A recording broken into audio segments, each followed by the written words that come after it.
Hey guys, welcome to my YouTube channel. तो आज हम करने वाले हैं mature skin makeup. I hope this video will be helpful for you all. अगर आपको मेरी वीडियोस अच्छी लगती है तो don't forget to subscribe to my channel. So let's start. सबसे पहले मैंने फेस क्लीन किया है with the help of wipe, और बहुत ही सॉफ्ट हैंड से आपको फेस को क्लीन करना है कि कोई भी रेजिड्यू वगैरह कुछ भी हमारे फेस पर ना रह जाए। उसके बाद मैं अप्लाई कर रही हूँ मॉइस्चराइज़र विच इज़ फ्रॉम एम्ब्रॉयलिसिस। तो ये ध्यान रखना, अगर क्लाइंट को ज़्यादा स्वेटिंग होती है या कुछ एरियाज़ हैं जहाँ पर ज़्यादा स्वेटिंग होती है तो वहाँ पर आपको मॉइस्चराइज़र नहीं अप्लाई करना। जैसे इनके अपर लिप्स पर थोड़ा स्वेटिंग होती है तो मैं यहाँ पर मॉइस्चराइज़र ज़्यादा अप्लाई नहीं कर रही हूँ, और बाकी फेस पर पूरा मॉइस्चराइज़र अच्छे से मर्ज कर देंगे with the help of finger. उसके बाद moving on to next step which is primer. So उसके लिए मैं रिकोड का प्राइमर यूज़ कर रही हूँ which is my favourite for all time. So primer क्या करता है, ये स्किन और फाउंडेशन में एक लेयर क्रिएट कर देता है और जो भी पोर्स ओपन होते हैं उसको ब्लर इफेक्ट दे देता है, जिससे हमारा मेकअप बहुत ही स्मूथ लगता है एंड ड्यूई लगता है। नेक्स्ट मैं आइज़ करने वाली हूँ। सो इनकी आइज़ पर थोड़े डार्क सर्कल्स थे तो मैंने पहले ऑरेंज कंसीलर यूज़ किया फ्रॉम नायका पैलेट, और उसके बाद मैं यूज़ कर रही हूँ क्रायोन का बेस। बहुत ही अच्छे से आपको आई स्ट्रेच करके बेस को अप्लाई करना है, कोई भी क्रीज लाइन नहीं रह जानी चाहिए। और उसके बाद हम उसको पैक करेंगे। उसके लिए मैं लॉरा मर्सर का लूज़ पाउडर यूज़ कर रही हूँ। पैक करना ज़रूरी क्यों है, बिकॉज अगर आप लिक्विड प्रोडक्ट ऐसे ही छोड़ दोगे तो वो बाद में क्रीजेस क्रिएट हो जाएंगी। So it is important to pack that concealer. Next moving to eye makeup. So उसके लिए मैं बहुत ही लाइट पिंक शेड यूज़ करने वाली हूँ सबसे पहले, जो कि मैंने आउटर पर यूज़ करा है और क्रीज लाइन पर यूज़ करा है। अगर आपको डार्क आई मेकअप भी चाहिए ना तो कभी भी डार्क शेड से स्टार्ट नहीं करना है। So always you start using lighter shade. उसको आप बिल्ड कर सकते हो जितना आप चाहो। तो सबसे पहले मैंने बहुत ही लाइट पिंक शेड लिया फ्रॉम द हुडा पैलेट, और इसको मैं ब्लेंड कर लूँगी अच्छे से। और उसके बाद अगर मुझे डार्कर आई मेकअप चाहिए तो I will use that darker pink shade. तो मैं डार्कर पिंक शेड यूज़ कर रही हूँ और दोनों को अच्छे से ब्लेंड कर रही हूँ। नेक्स्ट मुझे इनर कॉर्नर लाइटर चाहिए तो उसके लिए मैं क्रीमी बेस प्रोडक्ट यूज़ कर रही हूँ। लाइक जो भी क्रीमी बेस प्रोडक्ट्स होते हैं ना, उसको आप अगर फिंगर से अप्लाई करो तो बहुत ही अच्छा इफेक्ट आता है। तो मैंने एक लाइक सिल्वर गोल्डिश सा शेड लिया है फ्रॉम हुडा पैलेट ओनली, तो उसको मैं फिंगर से अप्लाई कर रही हूँ ताकि बहुत ही अच्छा सा इफेक्ट आए। तो अगर जब हमने दोनों शेड्स अप्लाई कर दिए हैं तो मेन क्या है कि हमें ब्लेंडिंग करनी बहुत ज़रूरी है। So blending is the key for good eye makeup. तो उन दोनों शेड्स को, लाइक लाइटर वन और डार्कर वन, दोनों को ब्लेंड करना बहुत ज़रूरी है। So now I am taking smaller blending brush और पिंक शेड लेकर मैं दोनों को अच्छे से ब्लेंड करूँगी। दोनों शेड्स को अच्छे से, कभी भी ऐसा नहीं लगना चाहिए, मतलब किसी को पता नहीं लगना चाहिए कि आपने कितने शेड्स यूज़ करे हैं आई पर। अगर सभी कलर ब्लेंडेड लगेंगे ना तो दैट इज़ मतलब लाइक गुड आई मेकअप। फिर बोल सकते हैं कि हाँ यार इसको मेकअप आता है। अगर सारे कलर्स ब्लेंडेड हैं, अगर डिफरेंट डिफरेंट दिखता है ना तो you are not a good makeup artist. So blending बहुत ही ज़्यादा ज़रूरी। सो नेक्स्ट मैं हाईलाइट करने वाली हूँ इनर कॉर्नर को। इससे क्या होता है कि हमारा ना जो आई सेट है ना वो वाइड लगने लग जाता है, लाइक आईज बिग लगने लग जाती हैं। अगर किसी का क्लोज आई सेट भी है ना तो इससे आप उसको वाइड दिखा सकते हो। सो जस्ट हाईलाइट आपको अगर कम करना है तो कम कीजिए, अगर ज़्यादा करना है तो ज़्यादा, अकॉर्डिंग टू आई मेकअप। सो इसमें मैं थोड़ा सा ज़्यादा कर रही हूँ और थोड़ी शेप भी दे रही हूँ from the front. Next I am moving to liner. उसके लिए मैं इंग्लॉट का जेल लाइनर यूज़ कर रही हूँ which is very intense, it is very good. अभी भी मुझे बिल्कुल डिफाइंड लुक तो नहीं चाहिए, लेकिन आपको दोनों आइज़ का लाइनर ना बिल्कुल सिमिलर लगाना है। थोड़ा सा ट्रिकी हो जाता है, कभी कभी एक साइड मोटा लग जाता है एक साइड पतला लग जाता है, but you need to take care. अब जब तो ब्लेंडेड लुक चाहिए तो इतना कोई ज़्यादा फ़र्क नहीं पड़ता, बट लेकिन you have to apply liner equally on both the sides. तो मैं इसको ब्लेंड कर दूंगी after that with the blending brush. थोड़ा सा मुझे मर्ज सा लुक ही चाहिए, मतलब प्रॉपर डिफाइंड लुक नहीं चाहिए। एक बात का बहुत ध्यान रखना कि जब भी आप मैच्योर स्किन पर मेकअप करो, आपको लाइनर लगाना है तो अच्छे से पूरा स्किन को स्ट्रेच करके फिर लाइनर लगाएं। बिकॉज क्या होता है, मैच्योर स्किन थोड़ी सैगी हो जाती है। सो इसलिए अगर आप स्ट्रेच नहीं करोगे ना तो थोड़ी थोड़ी लाइंस बीच में रह जाएंगी। जब आप स्ट्रेच करके देखोगे ना देन यू विल सी कि हमारा लाइनर कहीं कहीं लगा और कहीं कहीं लगा ही नहीं है। सो इसलिए बहुत इंपॉर्टेंट होता है आप अच्छे से स्ट्रेच करके फिर लाइनर को। So next I am just blending that liner ताकि थोड़ा स्मच लुक आ जाए। उसके बाद हम ब्राउ बोन को हाईलाइट करेंगे। मैं सिमिलर हाईलाइटर ही यूज़ कर रही हूँ जो मैंने इनर कॉर्नर पर यूज़ किया था।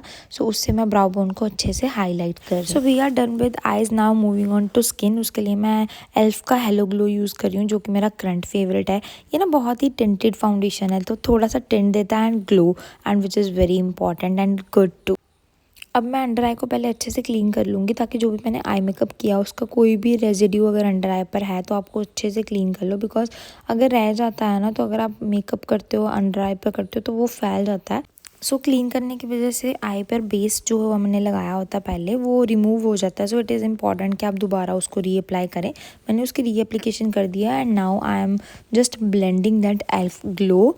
अच्छे से मैं फिंगर से ही ब्लेंड करती हूँ, पता नहीं क्यों, लाइक मुझे फिंगर से वर्क करना ज़्यादा बेटर लगता है। और वैसे भी जो प्रोडक्ट्स हैं ना, मतलब कहते हैं कि जो हमारे हैंड की हीट होती है ना, वो बहुत ही अच्छे से ब्लेंड कर देती है सारे प्रोडक्ट्स को। सो आई प्रेफर फिंगर्स ओनली। ओ भाई, नैपकिन लगाना तो भूल ही गई। वैसे भी क्लाइंट का नया सूट है, थोड़ा सा भी फाउंडेशन लग गया ना तो बहुत पंगा होना चाहेगा। So this is very important, जो मैं भूल गई थी। सो आपको अच्छे से पहले नैपकिन लगा लेना है, अगर क्लाइंट ने पहले ही अपना आउटफिट वेयर कर लिया है तो। Next moving to correction. So जहाँ जहाँ पिगमेंटेशन लग रही है आपको, या डार्क सर्कल्स हैं या पिंपल्स हैं, कुछ भी है, तो आप अच्छे से उसको करेक्ट कर लिए। मुझे इन पे ज़्यादा पिगमेंटेशन नहीं दिखी, तो जो मैं ऑरेंज है ना वो बहुत ही लाइट यूज़ कर रही हूँ, ताकि वो थोड़ा पीच टोन में ही लगे। सो जो भी थोड़ी थोड़ी पिगमेंटेशन है वो अच्छे से कवर हो जाए। उसके लिए भी मैं नायका की कंसीलिंग पैलेट यूज़ कर रही हूँ, which is very affordable and nice too. इसमें आपको कंटूर भी मिल जाता है, orange concealer, yellow concealer and 2 shades of skin concealer too. और मतलब बहुत ही अफोर्डेबल है। मतलब अगर सेल लगी हो तो फिर ज़्यादा सस्ते में मिल जाती है। मुझे बहुत अच्छी लगती है। अगर आप लोग इसमें इन्वेस्ट करना चाहते हो तो surely you can do that. Moving on to foundation. सबसे पहले आपने ध्यान रखना है कि आप जब भी मैच्योर स्किन मेकअप कर रहे हो तो बहुत ज़्यादा लेयरिंग नहीं देनी है, लाइक थिक लेयरिंग नहीं देनी है। अगर मैंने कुछ भी अप्लाई करा है ना, तो मैंने बहुत ही लाइट लेयरिंग देकर अप्लाई करा है। नेक्स्ट टाइम मैं अप्लाइंग फाउंडेशन, तो उसके लिए मैंने यूज़ करा है ये शार्लेट टिल्बरी का फाउंडेशन। और मैं बहुत सीधा डायरेक्टली इसको ब्रश के साथ ही अप्लाई कर रही हूँ, ताकि ब्लेंडेड वे में लगे और बहुत कम प्रोडक्ट लगे। आपको ये ध्यान रखना है कि जब भी आप फाउंडेशन अप्लाई कर रहे हो ना, आपको वाइब्रेशन मोड पर ही अपना हैंड चलाना है। ये नहीं है कि अगर आपने मतलब एक साइड पर ब्रश चलाया फिर आप दूसरी साइड पर चले गए, ऐसा नहीं करना है, नहीं तो पैचेस पड़ जाएंगे। सो इट इज़ वेरी इंपॉर्टेंट कि आप वाइब्रेशन मोड पर अच्छे से ब्लेंडिंग करें। कई लोग बोलते हैं कि हमारा ब्रश जो जब हम ब्रश से फाउंडेशन लगाते हैं तो वो इफेक्ट नहीं आता जो ब्लेंडर से आता है। सो मैं ब्लेंडर भी यूज़ करती हूँ, लेकिन ब्रश से अच्छे से एप्लीकेशन करके और बहुत ही सॉफ्ट हैंड के साथ एक बार ब्लेंडर यूज़ कर देती हूँ, ताकि मेरी प्रॉपर ड्यूवी सी लुक आ जाए। Also don't forget neck, which is very important. मतलब कभी कभी ऐसा लगता है कि कईयों का फेस इतना ब्राइट लग रहा होता है और नेक थोड़ी डल लगती है, तो बिल्कुल भी अच्छा नहीं लगता। सो आपको ध्यान रखना है जो शेड आप स्किन पर यूज़ कर रहे हो, फेस पर यूज़ कर रहे हो, वही आपको नेक पर भी यूज़ करना है। तो अच्छे से आप नेक पर भी फाउंडेशन लगा। I have yellow lights in my studio, so may be आपको थोड़ा सा येलोइश टोन में लग रहा होगा makeup, but it's not so. Last में मैं आपको क्लिप्स दिखा दूंगी which will be in the white ring light, so उसमें आपको प्रॉपरली लुक का पता चल जाए। सो नाउ यूजिंग ब्लेंडर, मैं बहुत ही सॉफ्ट हैंड से डैम्प ब्यूटी ब्लेंडर लिया है, ना ज़्यादा वेट ना ही ज़्यादा ड्राई हो। बहुत ही सॉफ्ट हैंड से एक बार आप उसको अच्छे से ब्लेंड कर दीजिए। अगर आपका मतलब ज़्यादा ज़ोर से अगर आप उसको ब्लेंड करोगे ना, तो सारा प्रोडक्ट ब्यूटी ब्लेंडर में ही आ जाएगा। सो फिर उसके बाद पैचेस पड़ जाते हैं। सो ये इस बात का ज़रूर ध्यान रखना। Now I am doing under eye. उसके लिए मैं पहले उसको कंसील कर रही हूँ। थोड़े थोड़े डार्क सर्कल्स हैं तो पहले करेक्शन करेंगे अच्छे से। मैं पीच टोन का कंसीलर लगा रही हूँ पहले, विच इज़ फ्रॉम क्राइलॉन। वो लगाने के बाद I will go with highlighting. So for that I am using this Maybelline fit me concealer, जो कि मैं अंडर आई पर, on the tip of the nose, upper lips, on chin अच्छे से अप्लाई कर दूँगी, जो जो पॉइंट्स मुझे हाईलाइट करने हैं। And this is in the shade 15। Now let's blend it with the help of beauty blender. बहुत ही सॉफ्ट हैंड से करना है ये प्रोसेस आपको। बहुत ही सॉफ्ट हैंड से अच्छे से मर्ज करते हुए आपको ब्लेंड कर देना है जो भी आपने कंसीलर लगाया for highlighting. So you will see कि मैच्योर स्किन मेकअप में भी मैंने स्टेप्स तो सारे करे हैं, लेकिन मैंने प्रोडक्ट की जो क्वांटिटी है ना वो बहुत ही कम यूज़ करी है और बिल्कुल ब्लेंडेड वे में यूज़ करी है, ताकि वो ज़्यादा लेयरी सा ना लगे। बिकॉज मैच्योर स्किन में क्या होता है, you have fine lines, you have wrinkles, तो थोड़ी देर बाद ना बहुत सारी लाइंस दिखने लग जाती है। सो इट इज़ इम्पॉर्टेंट कि आप जो प्रोडक्ट है ना वो बहुत कम लगाओ। Moving to next step which is blusher. So उसके लिए मैं अपना फेवरेट रेयर ब्यूटी का ब्लशर यूज़ कर रही हूँ, which is in the shade hope. मुझे बहुत ही प्रीटी लगता है ये। मैं डायरेक्टली इसको हैंड पर लेकर थोड़ा एक्टिवेट कर रही हूँ और उसके बाद ब्यूटी ब्लेंडर के साथ डायरेक्टली इसको ब्लेंड कर रही हूँ, बिकॉज मुझे बहुत ज़्यादा डार्क ब्लशर नहीं चाहिए। वैसे भाई ये लाइंस मेरे क्लाइंट की थी, उनको ज़्यादा डार्क ब्लशर नहीं चाहिए था। एंड मोस्टली क्लाइंट्स को ऐसा होता है, लाइक इस एज में आकर उनको होता है कि सारा कुछ बहुत लाइट सा लगे, कि इफ़ आई एम दादी तो आई शुड लुक लाइक दादी ओनली। अब हमारे सारे क्रीमी प्रोडक्ट्स यूज़ हो चुके हैं। सो जब हम क्रीमी प्रोडक्ट्स यूज़ करें तो सारे पहले ही यूज़ कर लेने हैं, ये नहीं कि कोई भी पाउडर प्रोडक्ट यूज़ करके उसके बाद आप कोई क्रीमी प्रोडक्ट यूज़ कर रहे हो, बिकॉज तब क्या होता है फिर पैचेस पड़ जाते हैं। So I am done with creamy products. अब मूव करते हैं पाउडर प्रोडक्ट्स पर। मैं लूज़ पाउडर यूज़ कर रही हूँ which is from Laura Mercier. So मैं उसको बहुत ही सॉफ्ट हैंड से पूरे फेस पर अप्लाई कर रही हूँ। जहाँ जहाँ मुझे ग्लोई लुक चाहिए, लाइक ऑन द चीक्स है ना ज़्यादा, तो मैं वहाँ ज़्यादा नहीं लगाऊंगी। अंडर आई पर हो गया, स्माइल लाइन्स, जहाँ पर लाइंस आती हैं उसको अच्छे से आप पाउडर करेंगे। Next moving on to contour. उसके लिए मैं माई ग्लैम की पैलेट यूज़ कर रही हूँ। I am using contour and blusher from the same palette.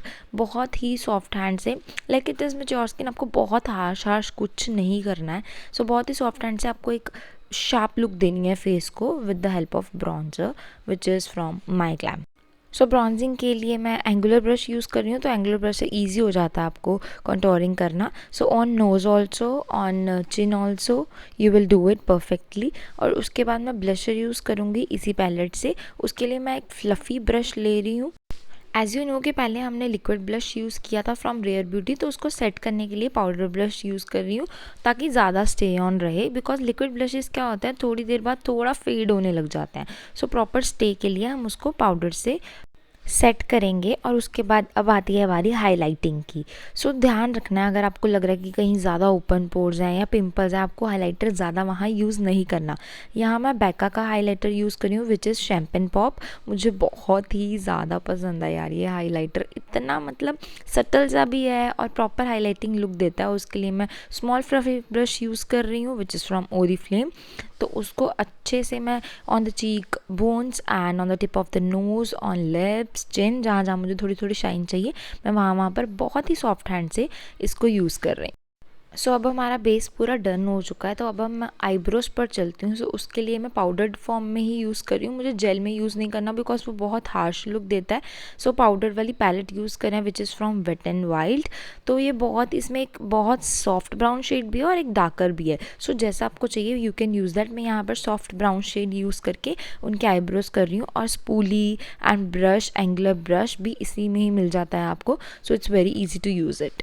मैं बहुत ज़्यादा शार्प लुक नहीं दे रही हूँ आईब्रोज़ को, बिकॉज मेरे क्लाइंट को चाहिए था कि जैसे उनके आईब्रोज़ है वैसे ही लगे, बस थोड़ी सी डिफाइंड लगे। सो जस्ट थोड़ी सी डेफिनेशन देते हुए मैं फिल कर रही हूँ जस्ट आईब्रोज़ को। My client wanted kajal and their wish is my command. तो यहाँ पर मैं अपना बहुत ही फेवरेट और बेस्ट काजल यूज़ कर रही हूँ विच इज़ फ्रॉम रीकोड। अगर आप एक बेस्ट काजल की तलाश में जो बिल्कुल भी स्मज ना हो और डार्कर आपको इंटेंस लुक देना, तो this kajal is best, like you have to get it right now. Moving on to next step. अब मैं अंडर आई कर रही हूँ, उसके लिए मैं पेंसिल ब्रश ले रही हूँ। और मैं बहुत ज़्यादा ब्लैक अंडर आई नहीं करूँगी बिकॉज ऑलरेडी काजल लगा दी, तो उसी को थोड़ा सा स्मच कर रही हूँ। And using the similar shade जो मैंने ऊपर लिया था, pink shade from the Huda Beauty palette, उसी से मैं लोअर लैश लाइन कर रही हूँ। Next I am using very light weight lashes from eye magic. मैं लैशेज़ बिल्कुल लास्ट में लगाती हूँ बिकॉज थोड़ा सा मतलब हैवी लगता है ना आइज़ पर, तो मुझे होता है कि पहले सारा मेकअप हो जाए, बिकॉज क्लाइंट को वैसे भी पूरे फंक्शन में तो लैशेज़ रखनी है कि, तो जितनी देर तक मैं उनको थोड़ा ईजीली रख सकती हूँ तो मैं नहीं लगाती, तो बिल्कुल एंड पर ही मैं लैशेज़ अप्लाई करती हूँ। पहले अप्लाई करने से पहले आपको चेक करना है रख कर कि लैशेज़ बड़ी तो नहीं है। अगर बड़ी लग रही हैं आपको तो आप पीछे से, like from the end you can cut it down, जितना भी आपको लगे कि हाँ इतना कट होने वाला है, तो उसको आप पहले कट कीजिए, पहले ट्राई कर ले, और उसके बाद ग्लू लगाकर एंड अप्लाई इट। चलते हैं नेक्स्ट स्टेप पर विच आर लिप्स। तो पहले हम बहुत ही अच्छे से लिप्स की लाइनिंग कर लेंगे बिकॉज कईयों के लिप्स मतलब सिमेट्रिकल नहीं होते हैं। सो इट्स योर ड्यूटी कि आप उसको सिमेट्रिकल बनाएं, और अपने क्लाइंट से ज़रूर पूछ लीजिएगा कि उनको ओवर लाइनिंग लिप्स चाहिए या जैसे उनकी शेप है उनको वैसे ही चाहिए। सो पहले लिप लाइनिंग कर लीजिए एंड नेवर फॉरगेट कि आप स्पॉन्ज अपनी लास्ट फिंगर में ज़रूर रखें बिकॉज कहीं पर भी पैचेस पड़ सकते हैं अगर आपका हैंड फेस पर लग जाता है तो। सो प्लीज़ स्पॉन्ज डालकर ही आप अच्छे से लिप लाइनिंग कीजिए। सो अभी मेरे क्लाइंट को थोड़ा पोक होने लग गया था बिकॉज मैंने लैशेज़ लगाकर आइज़ बंद करवा कर रखी थी। तो जब भी आप लैशेज़ लगवा कर आइज़ खुलवाते हो ना, तो कभी कभी क्या होता है जो ग्लू है ना लोअर लैश लाइन पर लग जाता है। So stretch the lower line because अच्छे से, ताकि वो ओपन अप हो जाए। एंड अप्लाई मस्कारा, कर्ल कर लीजिए लैशेज़ को। अगर आप कर्ल करेंगे ना तो उनको ऑलरेडी मतलब वो लाइट वेट सा फील होने लग जाएगा। अगर लैशेज़ कर्ल नहीं होंगी ना तो बहुत हैवी फील होती हैं। So this step is very important. और उसके बाद आप मस्कारा अप्लाई कीजिए। मस्कारा अप्लाई करने के लिए always say to your client कि लुक डाउन, और बिल्कुल मस्कारा मतलब लैश के पीछे आप अपना थंब रखिए ताकि जो एक्स्ट्रा पार्ट है ना मस्कारे का वो आपके थंब पर लगे, आइस पर नहीं। Again coming back to lips, अब मैं लिपर लगा रही हूँ। मेरे क्लाइंट को बहुत ही सॉफ्ट पिंक कलर चाहिए, तो मैं बहुत soft pink colour from Nykaa वो यूज़ कर रही हूँ। पहले मैंने वो यूज़ करा तो उनको थोड़ा लाइट लग रहा था, उसके बाद मैंने कलर बार का एक थोड़ा डार्कर पिंक शेड यूज़ किया and she was happy with that. तो जैसे कि अब मैं थोड़ा डार्कर शेड यूज़ कर रही हूँ तो मैं उसको अप्लाई करने के लिए ब्रश यूज़ कर रही हूँ, बिकॉज जब भी थोड़ा डार्क शेड यूज़ कर रहे हैं तो हमें प्रॉपर डेफिनेशन की ज़रूरत होती है ताकि हमारे लिप्स बिल्कुल डिफाइंड लगे। सो ब्रश से बहुत ईजी हो जाता है वो डिफाइंड लुक देना। So now we are done with the complete look, पूरा अच्छे से कंप्लीट हो चुका है। My client was really happy, उनको जैसे चाहिए था ये वैसा ही है and she is my regular client, तो मुझे उनका टेस्ट का थोड़ा पता चल चुका है how she wanted.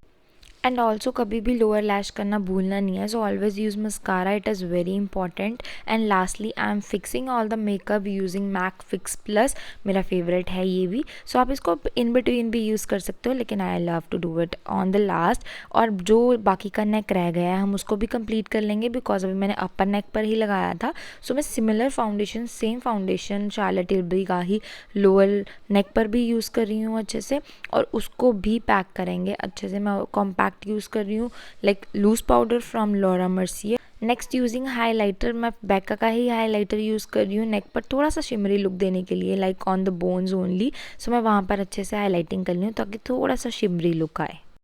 So my client is fully ready for her grandson's Lodi function.